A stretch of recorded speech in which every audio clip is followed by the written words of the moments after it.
Oh, hey guys, what is up? Hopefully now you're hearing me live. But yeah, I wanted to come on here and give you guys a little bit of as quickly as I can, since my family's kind of occupied right now, the getting themselves ready for bed. You know, but I wanted to come on here and give you my thoughts on WrestleMania, uh, WrestleMania 36, that is, which occurred over these past two nights, Saturday and Sunday, this past weekend. Now it's seeing as though it's 12:39 in the morning, Monday morning. And yes, I do have to work. That's why I wanted to get this out of the way as quickly as possible. Because, I have family, like I said, that's currently getting themselves ready for bed. And I don't need them saying anything to kind of interrupt what I'm doing. But yeah, I wanted to come on here and give you my thoughts on WrestleMania. Now, originally, I was going to talk about all the matches and all that. But like I said, since I'm kind of short for time or stressed for time or whatever you want to call it, um,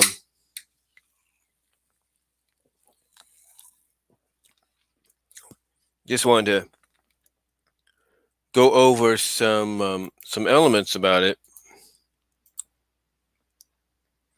And just give you my overall general thoughts. First of all, I mean, I understand how some people feel about it, and I totally agree that it should have been canceled. There is no doubt about that. I totally agree with that. Um, I do agree. It should have been canceled It should have been canceled. Well, not canceled, but I think it should have been postponed, at least until later on. Uh, but overall, I'm gonna look at I look at both nights, and I have to say that I thought both nights were okay. When I look at night one, what we got there, with Bliss and Nikki Cross beating the Kabuki Warriors, I think that was obviously coming. We obviously saw that coming, no matter how it was going to be booked. Um, Miz and Morrison retaining their belts the way they did, or at least Morrison in this case for his team. I think a lot of the retention of championships, if you will, like Morrison and Sami Zayn, Morrison from him and Miz, and Sami Zayn of the Intercontinental title, and Becky Lynch for the Raw Women's title. I think we all kind of saw that coming, whether we want to admit it or not. The reason being is because when one thinks about it, Miz and Morrison just got the belts. You don't want to take it off them just yet. You want to build up whatever tag team you're going to have currently on the SmackDown roster or bring it up from NXT or wherever to be the team that goes out and beats them. You want to have that team built up properly to where just when Miz and Morrison think they're going to get away with something, that's when they find out they're not going to get away with whatever they had planned. Um, you take a look at Becky Lynch. I pointed this out to Alex, just Alex, and I basically pointed out that she rolled that when Shayna went with the win for the Karafuda clutch, I think for the third time in the match or fourth time in the match, that Becky pulled a Bret Hart out of the bag. Bret Hart WrestleMania 8 pinfall on Shayna. And what this does, what people don't understand, is this doesn't make Shayna look weak. It makes her look strong, because what you could have Shayna do, if not already done, is you could have her come out and call Becky out and say, "You couldn't beat me straight up. You had to, you had to weasel your way. You had to chicken blank your way out of the match by doing this. You couldn't beat me straight up. You couldn't make me submit or anything." So I think what we're probably going to get very soon will be a submission match between the two. Um, when the things start to get back to normal, we'll get a submission match between the two. So yeah, that was something there. Um, there was Corbin and Elias. A lot of people feel that should have been on SmackDown by itself, and I admit between both nights. there were some matches that were more suited for the televisions, for the brands that they represent. You know, Corbin Elias, SmackDown, Aleister Black, Bobby Lashley, Street Profits, Angel Gaza, Austin Theory, Raw. You know, I get that. I do get that. So anyway, though, getting back on point here, I can understand the bigger picture as to why they did this. And then, of course, you have Braun Strowman beating Goldberg, which I guess was basically to give you an idea that if Roman hadn't pulled out when he did to kind of focus on protecting himself and his family and his health and everything with everything going on, that Braun beating Goldberg the way he did, that would have been Roman. Roman would have been the one raising the belt. But out of all that, the one thing that a lot of people talk about from night one is the Boneyard match. The Boneyard yard match between AJ Styles and The Undertaker, and how we saw basically a hybrid of both Taker now and American Badass Taker. And I have to admit that I, like a lot of people, enjoyed this because this was done in a way that if you're a fan of Lucha Underground or you were a fan of the Deletion universe, the Broken Woken Deletion universe of Matt Hardy and the House of Horrors and all that, this had that feeling to it because one of the people behind this match creatively was JB, Jeremy Borash, who is known for helping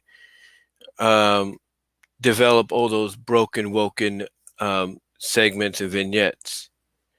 So overall, though, the Boneyard match, mini movie, whatever you want to call it, I thought was really good. I mean, I can't say anymore. I think basically everybody from Solid Monster, Just Alex,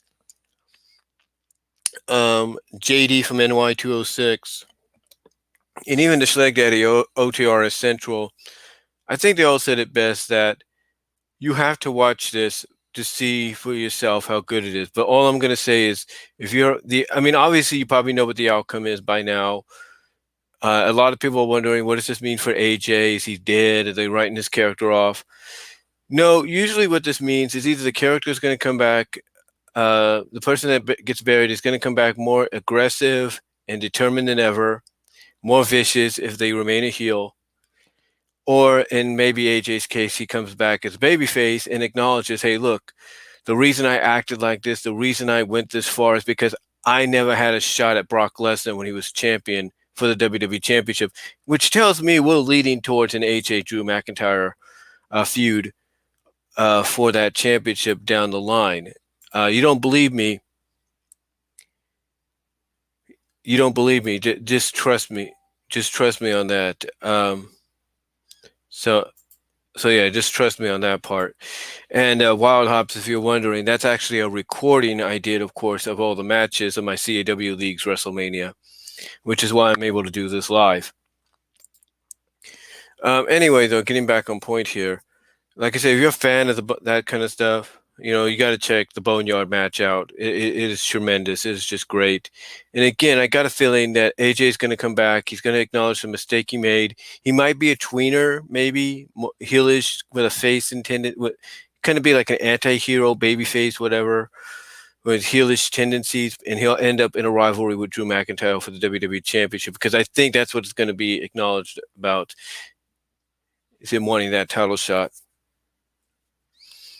What was it?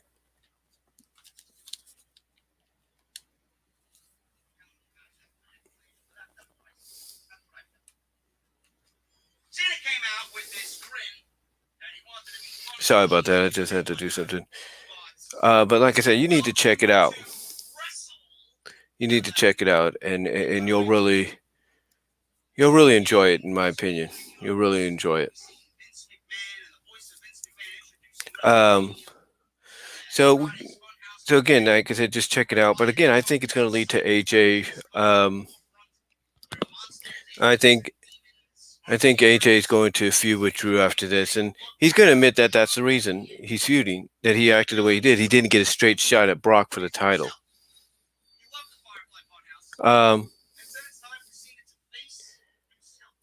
So anyway, we get into night two, and night two was okay. I mean, Charlotte winning the NXT title, I think, was expected.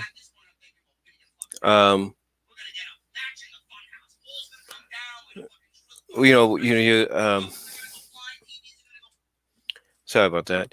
Like I said, um, what was I? Oh yeah, I had JD on there for a second because gotta create some kind of distraction, if you know what I mean.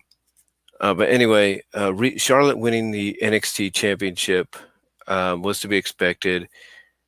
Um, so that was nice. I mean, it does give us some fresh matchups going back to NXT, and it lets her pass the torch to either Rhea if she decides to drop it back to her, or pass the torch to someone like Io or Dakota or whoever. That's going to be pretty nice. And I understand people don't like the idea that Charlotte's going to be there, but again, I think one thing a lot of people pointed out, um,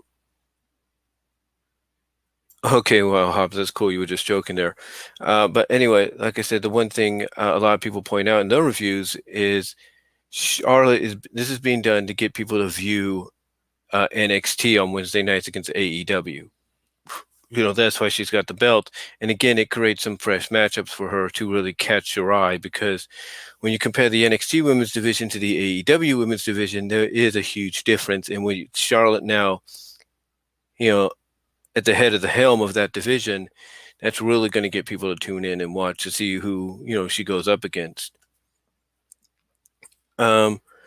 Again, like I said, Aleister Black, along with, Aleister Black's match with Bobby Lashley, along with the Profits and Theory and Gaza, and then the night before, Elias and Corbin could have been matches. I do agree that could have just been on Raw and SmackDown, and just, be good there, and maybe even given more time than what they were given here at WrestleMania. But obviously, you could tell with Black beating Lashley that there's going to be that they're definitely still building on this now dissension between this newly married couple of Lashley and Lana, and I've got a feeling what's going to happen is it's going to be revealed that Lana only married Lashley or wanted to be with Lashley to teach Rusev, if he ever comes back, a lesson that, hey, you don't want to lose me, you give me what I want. I'm the main focus, not you. So, so that's my thought on that. What else do we have? Oh yeah, Bayley retains her SmackDown Women's Championship. It was okay. It was an okay match. I mean, obviously when it got down to it, I saw two things here, or three things actually. Number one, we saw the dissension start to build between Bayley and Sasha, which is going to lead to them feuding down the line finally. And what's weird is it's gonna, from what I understand, it's gonna be Sasha as the babyface, Bayley as the heel. It'll be an interesting dynamic. And then, like I said, on top of that, what else? Oh yeah, the other thing it did was help make Lacey Evans, despite how you feel about her, look a lot stronger. So, she more stronger and more of a role model that kids could look up to, young girls could look up to. And then Tamina, despite she was the first eliminated, I said this on Twitter. I said, now in 2020, they decide to push Tamina. Out of all the times that you had to make her look dominant in the division, no matter what brand she was on, now you decide to do it. I guess better late than never. You don't have Nia Jax right now, so you don't got Nia Jax right now, so got to go with somebody. So yeah, it came down to Lacey and Bayley and Sasha, and that's again when they started to build do the two things the first two things that I mentioned, and in the end, Bayley did win, and I think the waiting until we get to maybe Money in the Bank, where a lot of people are projecting Sasha's going to get the Money in the Bank briefcase, and she's going to cash in on Bayley, and there you go. So anyway, she ends up retaining her belt. Then we get to Edge and Randy Orton, last man standing. I know people didn't like it, like the fact that this went nearly 40 minutes, 37 minutes exactly. But it wasn't. But from what I saw, it wasn't just about the physicality in the match itself. It was the storytelling, and that's what really carried this matchup was the storytelling, and I enjoyed it.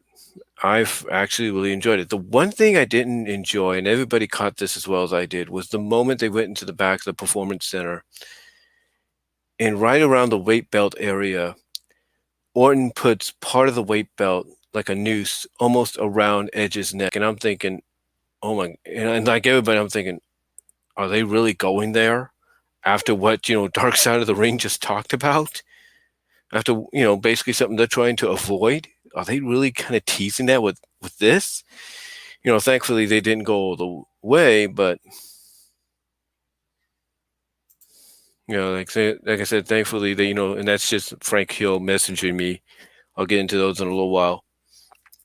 Well, like I said, thankfully they didn't go all the way with it. But again, overall, when you get beyond all the linkness, the longness of the match, I have to say that the storytelling is what carried it. It really carried it all the way, and in the end, Edge does win.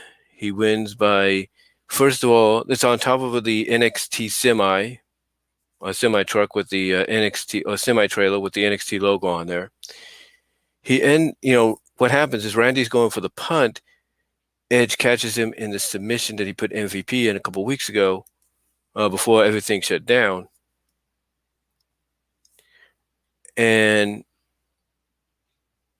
basically, then after that, not only does he put Randy out with it, but then he takes another chair after he tells the referee to, you know, stop effing counting because, he wants to do something.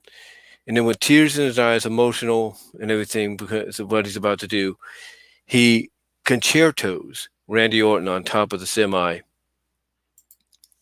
And basically,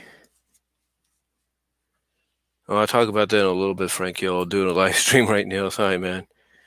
But anyway, he concertos Edge. I mean, not Edge, but Randy. Edge concertos Randy and gets the victory. So, physical matchup. I mean, these guys did some things in this matchup. Again, like I said, that one moment was like really questionable. I think that I've got a feeling WWE may come under fire for that a little bit. But everything else looked good. I mean, Edge took some high risks, climbed a ladder on top of a scaffold, dove off of that onto Randy that was on a table.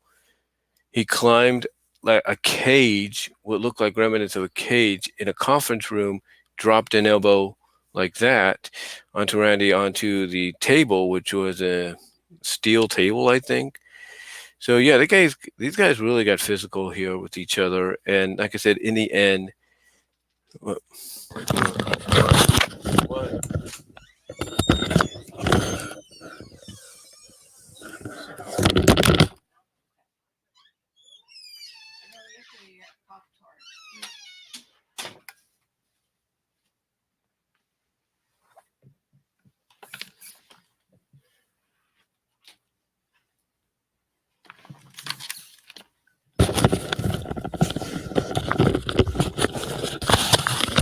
Sorry about that. You see what I mean by saying when I say you can't really do videos with family around?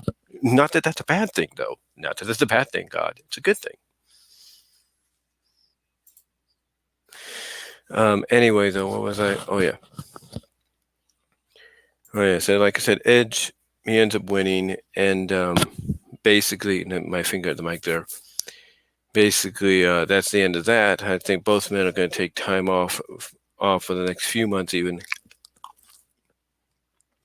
afterwards, to heal up from this. But these guys, despite how you might feel about them, really just took it to each other like I don't think anybody believed, because like I said, the spots that they did here, like Edge doing what he did at his age, he's like 5 years older than me. It's amazing. It's really amazing. So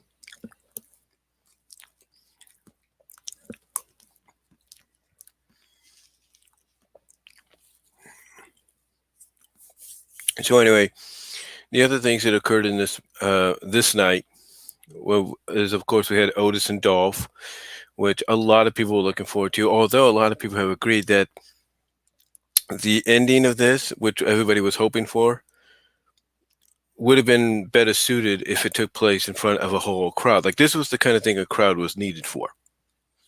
But anyway, Otis and Dolph, it was okay match. I mean, for the length, this is the kind of match that, despite the length of time it got, was the kind of match that deserved to be on a card like Mania, but like a lot of people felt, deserved to be more in front of a large crowd and everything. So anyway, long story short, so long story short, Sonya Deville, she comes out with Dolph, and I guess obviously they're now going to be an item. So, like I said, anyway, Sonya gets on the apron because the match is kind of going back and forth. Like it favors Dolph at the beginning, then Otis starts to build his momentum, and what happens is just when it looks like Otis is about to finish Dolph off, Sonya gets on the apron and she distracts Dolph. She distracts him. I mean, not Dolph, but she distracts Otis to the point that I should say, it allowed Dolph to hit a low blow.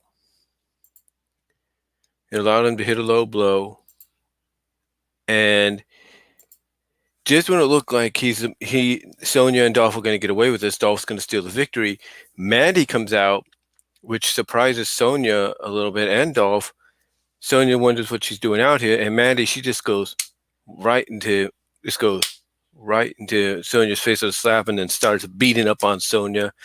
And then she tosses her in the ring to distract the ref, because what Mandy does is after she tosses Sonya in the ring to distract the ref, she runs around, and Dolph's wondering, "What are you doing here? You're going to ruin everything." And then boom, Mandy hits a low blow on him, with the ref distracted by Sonya. That allows Otis to get up, hit the caterpillar, then the elbow that follows to win the match. And not only does he win the match, but as Michael Cole says, he also gets the girl. And they both embrace, they hug. Otis picks Mandy up like this, and they share a kiss, and they walk off together. Out of the ring, where Otis is gentlemanly enough to hold the ropes for Mandy, and there you go. That's how that ends. So, everybody got what they wanted. They were hoping for. They knew that WWE had to creatively end this with. But again, I will agree with a lot of people that this is the kind of thing that could have done better in front of a crowd. In front of a decent sized crowd. So. But yeah, we still got a feel good moment out of it. Then we get to one of the big segments, one of the big matches, moments, segments of the night. And that's the Firefly Funhouse. And all I can say is damn. That's all I can really say is damn. Now, I will admit that the Boneyard match the night before was better. The Boneyard match mini movie was better because it had a team that knows what to do with this kind of stuff. And on the other hand, the Firefly Funhouse, it had a decent team, but it wasn't the same team as what the Boneyard match had behind the scenes. It's like behind the scenes, the Firefly Funhouse probably had a creative team that got inspiration, but got some tips and all that from the team behind the Boneyard match on how to put on this presentation. But overall, this was just like, I think everybody from Solomonster to JD to Alex, and I'm sure Schleg Daddy and a lot of them, good mic work. This was like an acid trip. This was like psychedelic acid trip, because a lot of what you saw here was like it was Cena. It was past incarnations of Cena. It was past incarnations of Bray Wyatt. But the way they were being incorporated was not just what we've known of them, like when Cena first debuted in 2002 to his Doctor of Thugonomics and to where he is now, to Bray Wyatt being the leader of the Wyatt family, the rocking chair and all that, being from the Everglades, whatever you want to call it, to what he is now. But we also had incorporations of Saturday Night's Main Event from the 80s with the original theme and the original blue cage setting where you had Hogan and Savage behind it one time.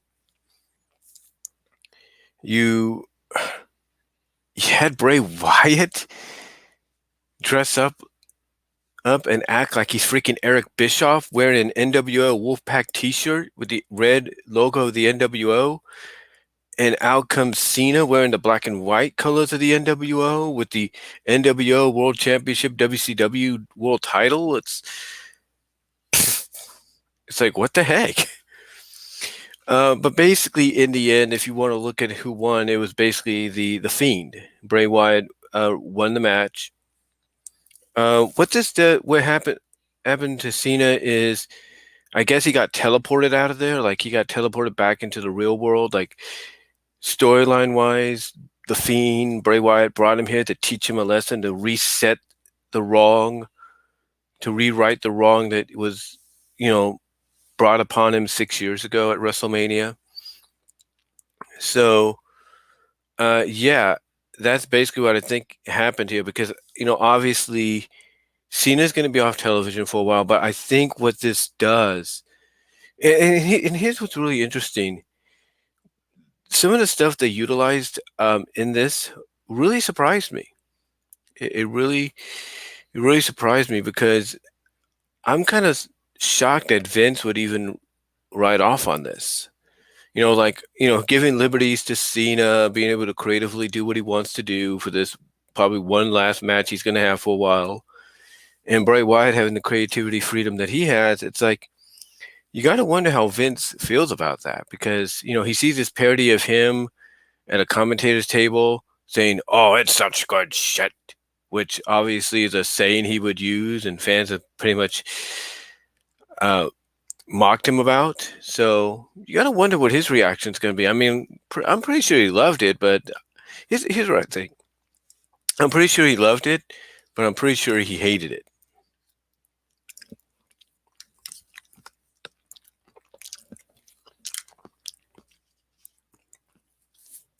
Yeah, I think pretty much he hated it. Well, not hated it. I think Vince is kind of like half and half because creatively, Cena and Wyatt had a lot of say in what went into this. But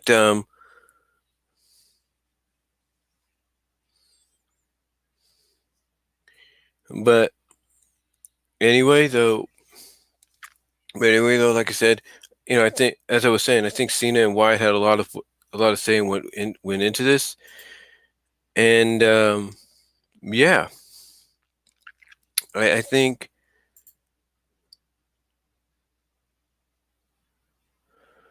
I think you know even though, like I said, even though Vince may have signed off on it, I think a part of him, like I said, I think he probably is down the middle with this. Like part of him liked it and part of him hated it. Like maybe he didn't like the parts of him being mocked and all that. So I can only assume, in my opinion, that he might have something in store for Bray. Hear me out. It's like I think he signed off on it, saying, "Okay, you can do whatever you want. You guys got complete control. Here's the crew that's going to help you, Kevin Dunn and all them." But I'm pretty sure um, what Vince saw and what Vince heard about, he liked. Parts of it he liked, and parts of it he didn't like.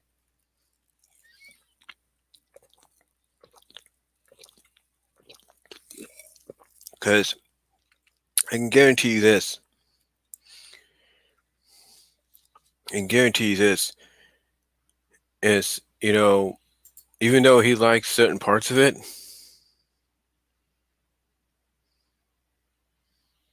like I said, even though he probably didn't like certain parts of it, there's no doubt he had to enjoy certain other parts, like seeing the old Saturday Night stuff and the Blue Cake had to bring nostalgia back for him. Uh, but like I said, I think honestly, he.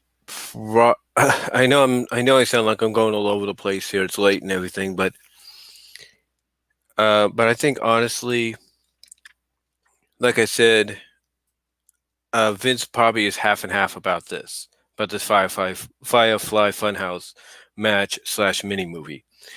That's what I think it is. Honestly, I know I'm sounding like I'm going all over the place and repeating myself. I do apologize, but I think that's what it is. I think honestly, he's half and half about it. It's like he loved part of it and he hated part of it. And I think the certain parts that he didn't like. Um, oh, excuse me. So yeah, I think honestly, we're going to see Cena come back, but I think what we're going to see is a Cena that's going to humble himself, is going to admit defeat, and he's going to probably, in a shoot style manner, say, "Look, some of the things that Bray pointed out, along with the Fiend's help, is true. There are there are some men superstars that were once part of this company that are now gone and gone elsewhere or whatever, or they're still part of this company that I should have put over, that I should have let beat me, and I should have been the one to take the loss and all that." So I've got a feeling that he's gonna probably is gonna probably be an angle, in my opinion, where he's gonna confront Vince or somebody and say, "Look, enough with pushing guys like me and even Roman and all that. Let these other people listen to the fans. Actually, listen to these people when they are getting behind somebody, whether that person's supposed to be the heel or the face. Get behind that individual. Listen to them." So I think that's probably going to be the outcome of this. Like that could be the aftermath. This is WWE's way of, maybe along with John Cena's help, of saying, okay, we understand it. The only way we're going to succeed and be who we be the top dog, the big dog in the wrestling business, once again, is to listen to the fans. And I think that's kind of the message that got sent here. It's like, hey, if the fans want the Fiend, you give them the Fiend. If the fans want, let's say Ricochet, you give them Ricochet, stuff like that. So I think honestly, that to me is probably the biggest outcome we could possibly get. Again, I'm not saying that's true or that's going to happen.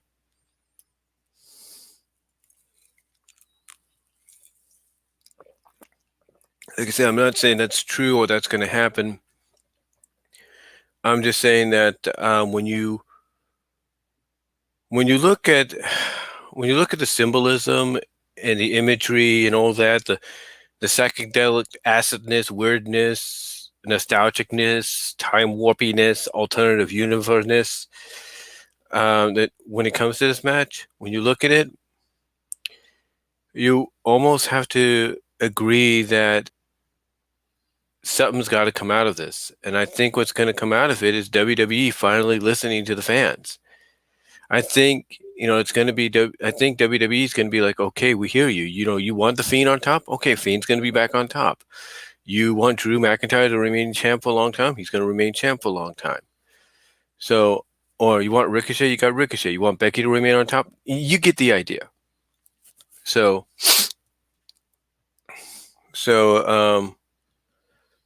yeah, overall though, like I said, I can't really, what I'm saying, just like with the Boneyard match, like what I'm saying and others have said, doesn't really do this justice too much. So I would suggest go and see it if you can on the WWE Network, or if they put it up on full on the YouTube channels along with the Boneyard match down the line. Check it out. It's going to be worth your time, because even at the end, it's going to make you go like, what the heck did I just see? What it's in the ending where Cena just gets teleported out. I don't think he got teleported into like a picture or anything or a puppet like some people would think. No, I think he just got teleported back home, and basically with the lesson and the message etched in his brain of next time you go up against somebody that's just breaking into the business or people want to see win, you let them win or something like that. So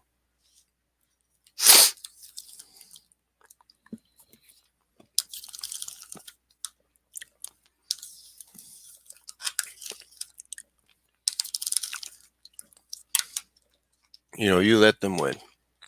Um, Anyway, so there was that, and again, you just got to check it. The Boneyard match and the Firefly Funhouse match are the ones you definitely have to check out because people describing it like myself can, it doesn't do it any justice. Doesn't do them any justice, I should say.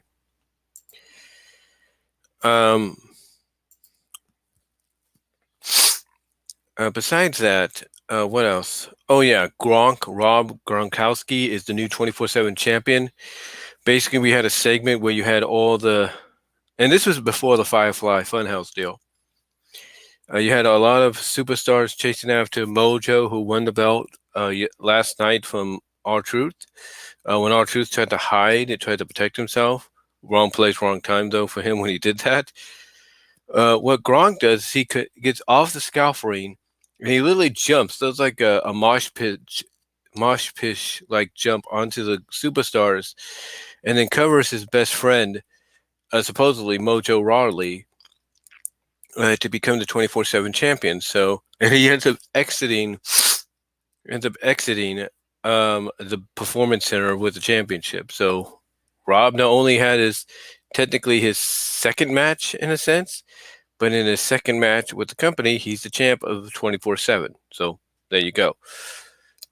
Then we get to the main event, which was Brock Lesnar, Drew McIntyre, and just like Braun Strowman and Goldberg the night before, it didn't go too long. It was just power moves, if you will. Although, Brock did a little bit more than Goldberg did with Braun, because what Goldberg did was just 4 spears, tried to go for a jackhammer, and then Braun answered with three power slams and a fourth power slam, which was a running power slam to become the Universal Champion. Here, it was more along the lines of, a heavyweight fight, I should say. Brock trying to show dominance at first. Drew answering with a Claymore. The first Claymore to get a 2 count. And then Brock going on the offensive for the rest of the match, hitting suplexes and then hitting an F5, which Drew kicked out at 1, surprising us. And then he hit another F5, which Drew kicked out at 2. And then a third F5, which he kicked out at 2. And then when Brock went for a fourth F5, Drew was able to slip, was able to fight off of his shoulder, slip behind him, if you will, and then was able to hit a Claymore, was able to push Brock off into the corner. And then when Brock turned around, he hit a Claymore on him. Then he hit another Claymore, and then he hit a fourth Claymore, but it wasn't a straight up like he usually does, where you like the guy standing and all that. Brock's getting up from the mat a little bit, and Drew hits a modified Claymore as he's just like diving down, basically. Hits a fourth Claymore onto Brock to pin him and become the champion. And there's a moment after Drew gets presented the belt where he's looking into the camera on the bottom and he's reaching out. He's pointing like to the camera, pointing to the audience watching at home, saying like, thank you. This is for you. So, yeah, because he's literally doing this. He's reaching out, he's doing this, and he's like, thank you. This is for you.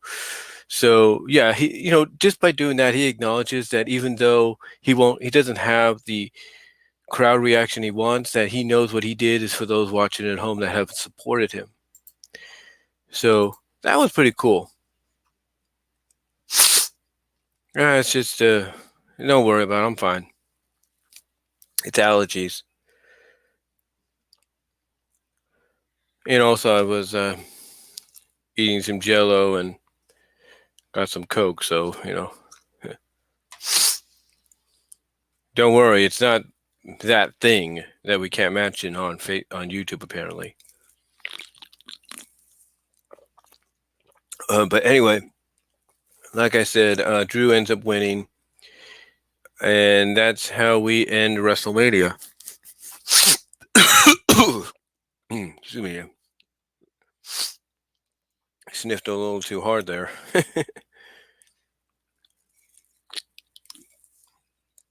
Like I said, don't worry, it's not that.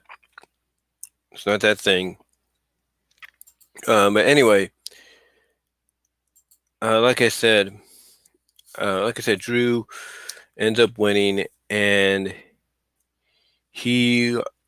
like I said, he does that little moment there, which I thought was kind of cool. So yeah, that's how WrestleMania goes off the air. The 2 nights end, and overall, was it good? Like I said, I thought it was okay. I think the matches you do need to go out and watch.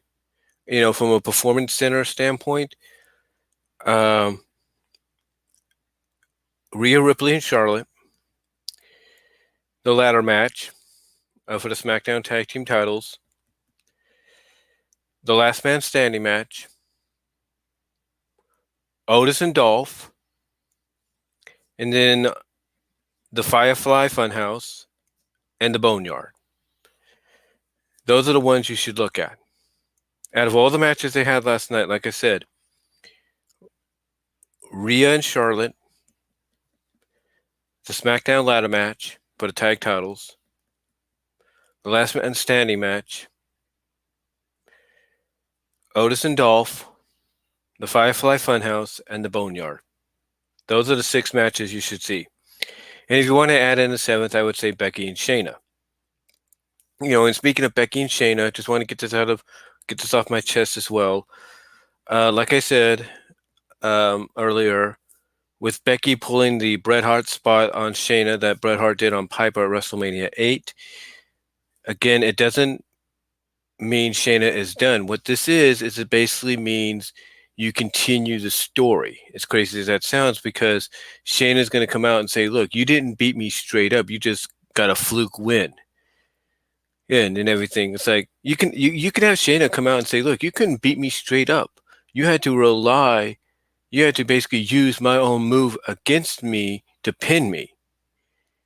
And that's about it. So, they're gonna find a way to get us another rematch, and it's either going to be submission, which more likely it's either going to be a steel cage or submission match. That's what it's going to be. I know some people are saying Ronda, is possibly going to come back, and that's why Shayna didn't win. I'll believe it when I see it. If she does come back, it's not going to be in an empty performance center, I'll tell you that. It'll be in front of a crowd. So I think till then, they're going to drag this on, and I think Shayna will end up winning, depending on the match stipulation that we get, whether it's submission or cage.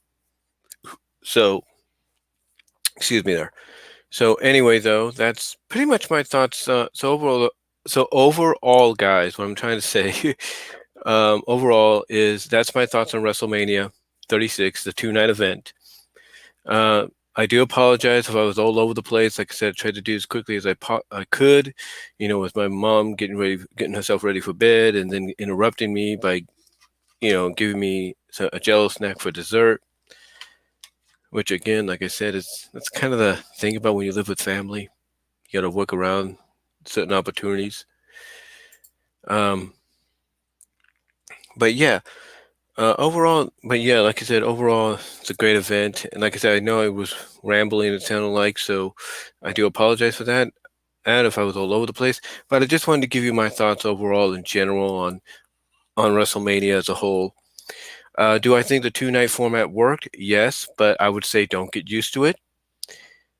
Because I'm going to tell you this right now. When things get back to normal, and we're looking at obviously between May and August, probably earlier with this warm weather coming in, that basically once WrestleMania goes Hollywood 2 happens next year in SoFi Stadium. I got my alarm set. About 8. All right. Yeah. All right.